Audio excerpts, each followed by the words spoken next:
हमारे साथ मौजूद हैं सीनियर तज्जियाकार अनीक नाजी साहब। नाजी साहब, बहुत शुक्रिया आपके वक्त का। क्या खबरें? कौन सी खबरें जी? सच्ची खबरें हैं, झूठी खबरें हैं? खबरें होती हैं, कुछ भी हो। खबरें होती हैं। नहीं नाजी साहब, सुनो, हमेशा सच्ची खबरें देता है। जी जी, सुनो न्यूज़ तो ऑब्वियसली ये तो एक नया प्लेटफॉर्म है वैसे भी, लेकिन ओवरऑल जो हमारे यहाँ ये कल्चर ख़ास तौर पे 2016 और 17 के बाद आया है जी, उसमें अगर आप गौर करें तो ये पूरी जनरेशन की जो तरबियत हुई है झूठ के ऊपर, ये तबाही पता नहीं कब तक हमें भुगतना पड़ेगी। उसकी वजह ये है कि 2016-17 के बाद ऑनवर्ड्स झूठी खबरों को जिस तरह से प्लांट किया जाता है, प्रोपेगेंडा किया जाता है, जितने आप यूनिवर्सिटी में जो आने वाले स्टूडेंट्स हैं, बच्चे यंग माइंड्स जो प्रोफेशन ज्वाइन करना चाहते हैं, कम से कम 6 सालों से 7 सालों से वो देख रहे हैं कि अगर उन्हें कामयाब होना है, अगर उन्हें यानी पैसा शोहरत वो चाहिए, कामयाबियाँ, तो उसके लिए उन्हें झूठ बोलना होगा और झूठी खबरें, झूठे स्कैंडल करने होंगे और सिर्फ झूठ ही है जो उन्हें कामयाब करे। तो उसका नतीजा ये है कि अब जो एक जेन्युइन सहाफ़त है, या आप यूँ कहिए वो एक बिल्कुल नायाब चीज़ हो गई है। म्यूज़ियम में जैसे रखी हुई चीज़ें होती हैं, वैसे अब आपको अच्छी खबर, सच्ची खबर ढूंढने पड़ती है। मतलब ये है कि इंतहा ये है कि एक मामूली खबर को ज़्यादा मतलब नहीं, लेकिन डॉन जैसा अखबार भी, उन्होंने भी एक खबर छाप दी कि मरीम नवाज़ को वज़ीर आला का प्रोटोकॉल दे दिया गया, और वो एक और हमारे बड़े एक्टिविस्ट हैं असतूर, उन्होंने उसको ट्वीट कर दिया, तो बाद में मरियम औरंगज़ेब को आके बताना पड़ा कि ये फॉल्स है। तो उनको यकीन नहीं आया, उसने फिर डॉन से कन्फर्म किया और मालूम हुआ कि ये बात गलत है। सऊदी ऑफिशियल्स की मुलाकातों की खबरें चल रही हैं, जी हाँ, झूठ है, सब झूठ है। झूठ है, कोई ऐसी मुलाकात नहीं है। अब ऐसा नहीं लगता आपको? अब ये जो एक आपने देखा ये प्रिंटिंग प्रेस का, ये तो इंतहा है कि एक खुद को सहाफ़ी कहने वाला आदमी वो वहां जाता है, एक ड्रामा पूरा क्रिएट करता है, एक प्रिंटिंग प्रेस में झूठी वीडियो बनाता है और एक बैलेट पेपर दिखाता है कि नवाज शरीफ के मानसरा के हल्के के ये बैलेट पेपर जो है ये जाली छापे जा रहे हैं। अब ये कॉमन सेंस आप छोड़िए कि अगर मिसाल के तौर पे 13 करोड़ या 12 या 13 करोड़ अगर रजिस्टर्ड वोटर है, तो जो छपे हुए ओरिजिनल बैलेट पेपर हैं वो 25 या 26 करोड़ होंगे, डबल होंगे। 47% टर्न आउट है, इसका मतलब उनके पास तो करोड़ों ओरिजिनल पड़े हुए हैं। तो वो जाली इस तरह, अच्छा फिर जो वाटर मार्क्ड होता है, जो एक्चुअल बैलेट पेपर होता है, ये वाटर मार्क नहीं था, और वो एक झूठा, वो पूरी, अच्छा वो झूठी फिल्म बना के वो अपने जिस न्यूज़ चैनल में काम करता है वहाँ बताया जा रहा है कि वो गया, उन्होंने चलाने से इनकार कर दिया। एक और न्यूज़ चैनल के पास गया, उन्होंने चलाने से इनकार कर दिया। वहाँ नसरुल्लाह मलिक ने अब पूरा बयान दे दिया है, पूरी कहानी सुना दी है कि ये झूठी वीडियो किस तरह से वो लेकर उनके पास आए, कि आप अपने न्यूज़ चैनल पर चलाएं, और किस तरह से ज़ाहिर है कि उसने इनकार कर दिया। मलिक साहब पुराने वज़ा के सहाफ़ी हैं, तो ज़ाहिर है उन्होंने प्रोपेगेंडा में शामिल होने से इनकार कर दिया। वो सोशल मीडिया पर अपलोड हो गई और वो बानी PTI ने अपने अकाउंट से शेयर की, और वो PTI ने पूरी दुनिया में वो वीडियो भेजी। वो वीडियो झूठी वीडियो है।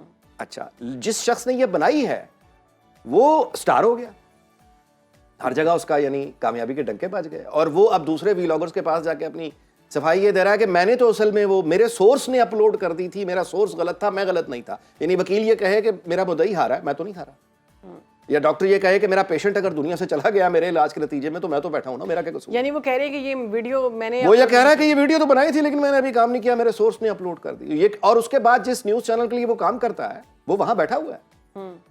यानी मैं आपको ये दयानतदारी से बता रहा हूं कि किसी भी अखबारी या कोई भी न्यूज़ का इदारा हो, वहां पे एक आदमी जो झूठी खबर देता है, एक तो है कि जेन्युइन आपसे गलती हो गई है, आपसे गलती हो गई, आपके सोर्स ने आपको बहका दिया, या आपने करना, आपसे गलती हो गई, ठीक है, लोगों से गलतियां होती हैं, आप काम करेंगे तो गलती भी होगी, गलती हो गई, तो वो गलती के बाद जुर्माने होते थे और सस्पेंड कर दिया जाता था, जो उस जमाने में बहुत बुरी बात समझी जाती थी कि, और ये प्रोफेशन में सबको पता होता था कि इस आदमी की खबर गलत हुई है, जरा ध्यान से माजरत भी करवाई जाती थी और बाउंस हो गई इसकी खबर, इसकी आइंदा खबर, वो डबल चेक होता था, ट्रिपल मजीद चेक्स आ जाते। अब ये है कि वो जिसने झूठी खबर दी है, प्रोपेगेंडा किया है, ना किसी इदारे को फर्क पड़ता है, ना किसी टीम को फर्क पड़ता है, और वो झूठ को लेके खड़ा हुआ है। तो ये इस झूठ के साथ, अब आप देखिए कि ये झूठी खबरों का फिर नतीजा क्या होगा। अभी तक तो ये सियासत की झूठी खबरें हैं जी, इसको जरा समाज पे लेके, डॉलर कमाने हैं ना यूट्यूब पे झूठ बोल के, व्यूज चाहिए, डॉलर कमाने हैं, तो ये डॉलर, ये इलेक्शन का तो कुछ दिनों में खत्म हो जाएगा सियासत से, तो डॉलर तो फिर भी चाहिए होंगे। ये फिरका वारियत लेके आएंगे, ये मुल्क की सलामती के साथ खेलेंगे, ये झूठी फायरिंग, फलां इदारे ने फलां पे हमला कर दिया, फलां पागल हो गया, फलां को हार्ट अटैक हो गया, फलां सियासी लीडर कत्ल हो गया, फलां सर ऐसी सूरत में कार्रवाई नहीं होती किसी? नहीं हो रही ना। आप ये यानी मैं आपको अंदाजा यहां से लगाए कि एस्टैब्लिश्ड झूठा बंदा अभी इस वक्त वो जिस न्यूज चैनल के लिए काम करता है उन्होंने बैठाया हुआ अपने प्रोग्राम में, स्क्रीन दी हुई उसे।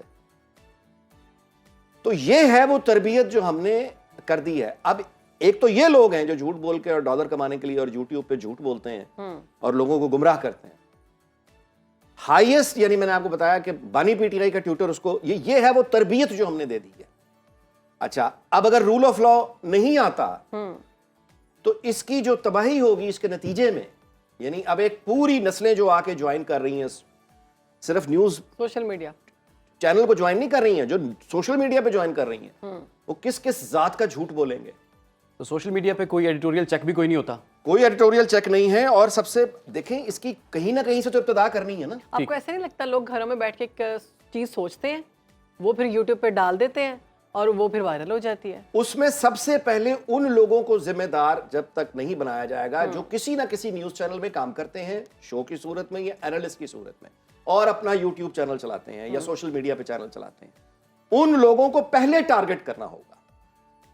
क्योंकि ये वो फ्रॉडी हैं जो जानबूझकर प्लान कर कर एक स्क्रिप्ट बनाकर झूठ बोलते हैं, एक स्ट्रेटजी के साथ झूठ बोलते हैं। कुछ propaganda न्यूज करते हैं। चैनल्स भी तो ऐसी खबरें दे रहे हैं जी। जो कुछ न्यूज चैनल्स भी तो खबरें देते हैं झूठ। मैं आपसे गुजारिश कर रहा हूं ना कि इसका हल क्या है, वो है कानून की हुक्मरानी, सही, रूल ऑफ लॉ। यानी रूल ऑफ लॉ लेकिन के कुछ लोग आपकी इस बात से कहेंगे कि जी आप सहाफियों पे पाबंदी लगने की बात कर रहे हैं। मैं ये सहाफत नहीं, यही सबसे बड़ा जो जुल्म है वो ये है कि आप एक झूठे को पकड़ते हैं, वो आजादी सहाफत का नारा लगा के बीच में आ जाए। सहाफत झूठ बोलना है, ये नहीं सहाफत का मतलब प्रोपेगेंडा है। ये तय करें ना, इसको डिफाइन करें। आप किसी पर इल्जाम लगा देते हैं कि फला आदमी फ्रॉड है, मनीषात का काम करता है, एक आदमी पर आपने इल्जाम लगा दिया मनीषात का काम करता है, उस आदमी की पूरी रेपुटेशन, उसकी फैमिली, उसके बीवी बच्चे, उसका अपना कैरियर, सब कुछ तबाह हो गया। और उसके बाद आप उसके जवाब में कुछ कह नहीं सकते। और उसको जब अच्छा, अब आपको मैं बताऊं कि ये जब हमारे ये भारतीय ग्रुप है टाटा, जी जी, बिजनेस ग्रुप है हाँ टाटा, जी, आज ये खबर छपी है, उनका जो आप कहिए उनका जो कारोबारी जो तखमीना, उनका जो हुजम है, उनका हुजम वो 365 अरब डॉलर तक पहुंच गया है। टाटा एक ग्रुप है भारतीय, यानी जो सरमायाकार ग्रुप, जिस तरह हमारे यहाँ ग्रुप्स हैं, ठीक, उनका जो हुजम, जो वॉल्यूम है कैपिटल का, पैसे सरमाए का वैल्यू 365 अरब डॉलर तक पहुंच गया। आपको पता है पाकिस्तान पूरा मुल्क, वो पूरी कौम मिलकर जो पैदावार करती है वो भी इतनी नहीं है। वो है 341 अरब डॉलर। जी हाँ, हम पूरा मुल्क 300 मजमूई कौमी पैदावार 341 अरब बहुत डॉलर आगे है। निकल रहा है वहां सिर्फ एक ग्रुप 365 अरब डॉलर में पहुंच गया है।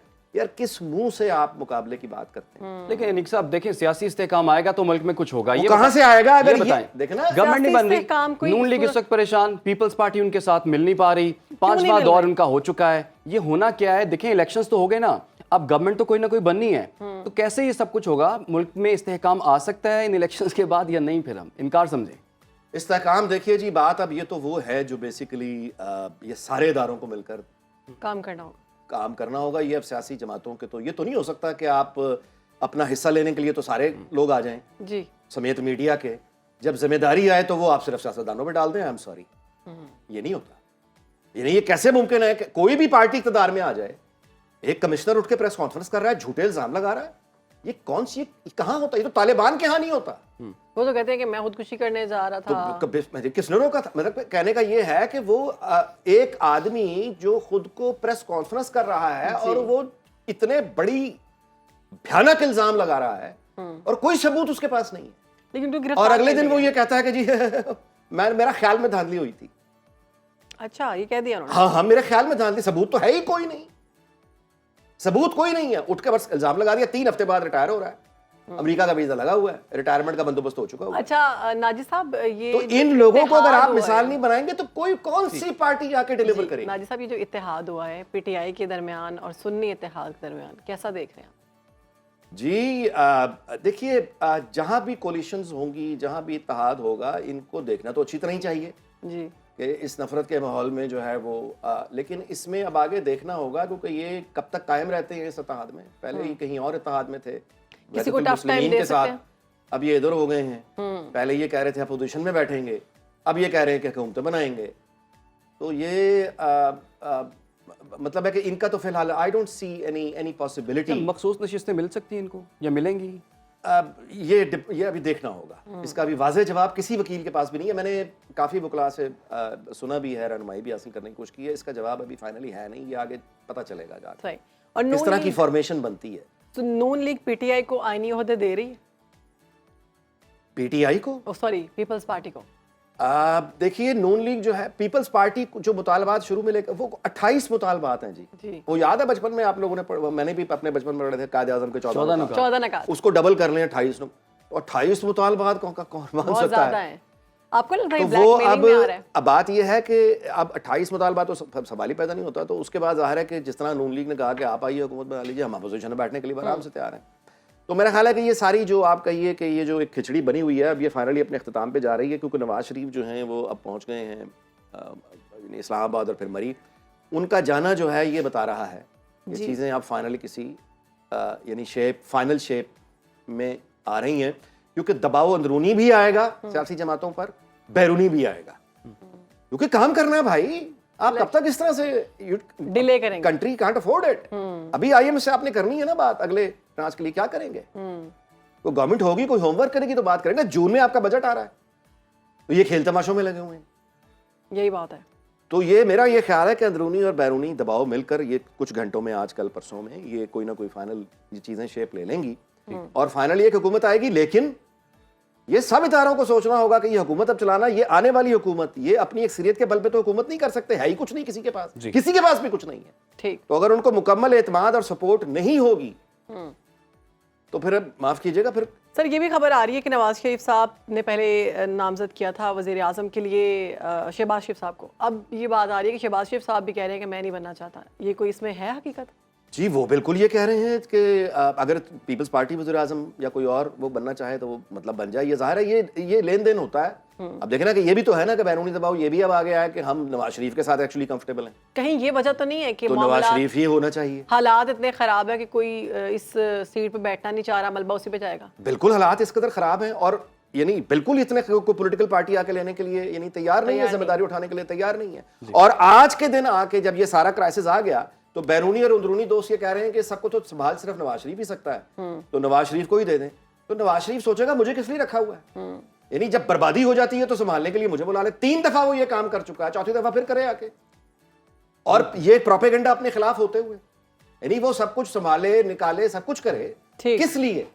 इस झूठे प्रोपेगेंडे के लिए। ये बड़ा अहम नुक्ता आपने उठाया है। और जैसे कि एक कमजोर हुकूमत अभी हमें इब्तिदा में नजर आ रही है जो फॉर्म नहीं हो पाई, और क्या ये कमजोर हुकूमत मुस्लिम लीग नून या नवाज शरीफ या शहबाज शरीफ या पीपल्स पार्टी भी इस कमजोर हुकूमत का हिस्सा बनते हैं? नहीं, आज का दिन बड़ा अहम है, आज इसका अहम दौर है और बड़ी उम्मीद ये करते हैं कि ये मुलाकातें जो है ये कामयाबी की जाने बढ़े। बहुत शुक्रिया अनीक नाजी साहब, आपने हमें वक्त दिया।